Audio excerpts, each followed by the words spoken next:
Talladega today. More of the same tomorrow. It's the final race in round one of the chase here at Talladega. We're on FS1 today, but make note, tomorrow we're on the network. Racing at Talladega tomorrow on Fox. Also on Fox Sports Go. Look at that beautiful blue sky, and it is just a picture-perfect day here at Talladega. Weather's going to be great all weekend, too. Looking forward to it. Let's check in with Herbie. We talked to Daniel Hemrick prior to him making a lap on the racetrack. Took them a couple extra trips through inspection, so they were late getting on the racetrack. Just completed run number one in this practice session, and Daniel made an interesting point. Obviously, the wind is very brisk here today at Talladega, and he said coming off turn two, going in the back straightaway, a gust of wind physically blew his truck down onto the apron. He had to turn the truck back to the right to get back on the racetrack. Probably cost him some speed, as well as the fact that crew chief Chad Kendrick said we have more room to lower the valence on the front of this truck. So they're making some adjustments, sending him back on the racetrack. But first comment I've heard about the wind affected drivability of these trucks, and as Michael mentioned, these guys trying to run right at the bottom of the racetrack to make the track as short as possible. So could be a factor today during practice. Yeah, we've talked about the guys. You know, Mike, I saw you once spill a taco on Denny Hamlin's car, and then the banana on the back of it. Somebody's come over there and tried to put a banana in his tailpipe, and they missed. It's like on the back. So got to miss competitors. Yeah, I think so. That was the old banana in the tailpipe trick, but it's not going to work. Problems for the 8 of John Hunter Nemechek. Evidently some sort of an electrical issue, not getting power on the 8. You know, the last thing you want is some kind of problem to, you know, when you're one of the chasers, and certainly John Hunter, he's 8th of 8 right now in the chase standings. You know, I think something that I love that we learned or saw earlier in this practice session, we're talking about the wind. The wind slowed a truck down 5 miles an hour on the back straightaway. Now, when you think about that, it doesn't seem like a big deal when you're running by yourself, and indeed it isn't.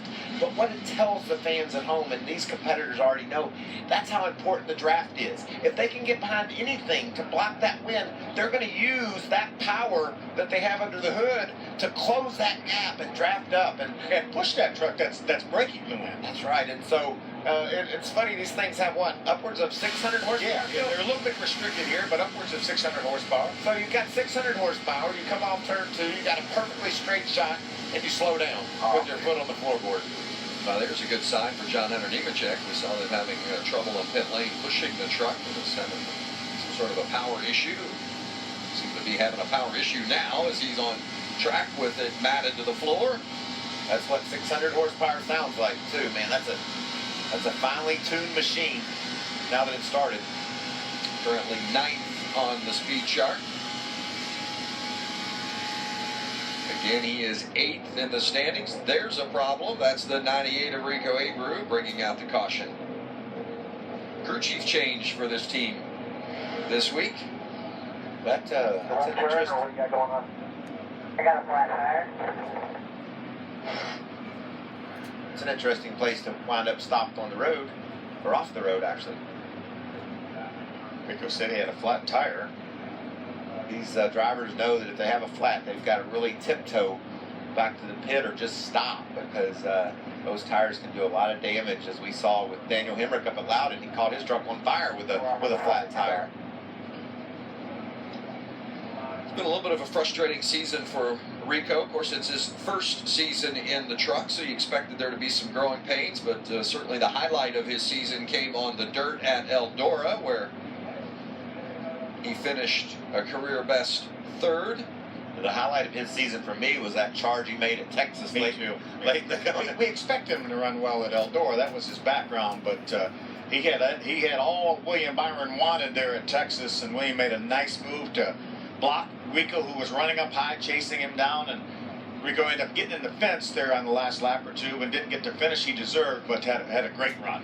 One of the things that, of course, those fans that follow Rico know, this guy will race anything, anywhere, but especially on the dirt, he is something special in the world of outlaws. There's a feature win at Silver Dollar Speedway recently, and big race win, the Wing Sprint Cars.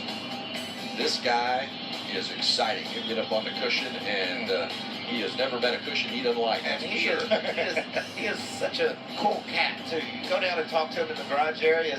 He's so energetic and so enthusiastic about what he gets to do. He's a breath of fresh air.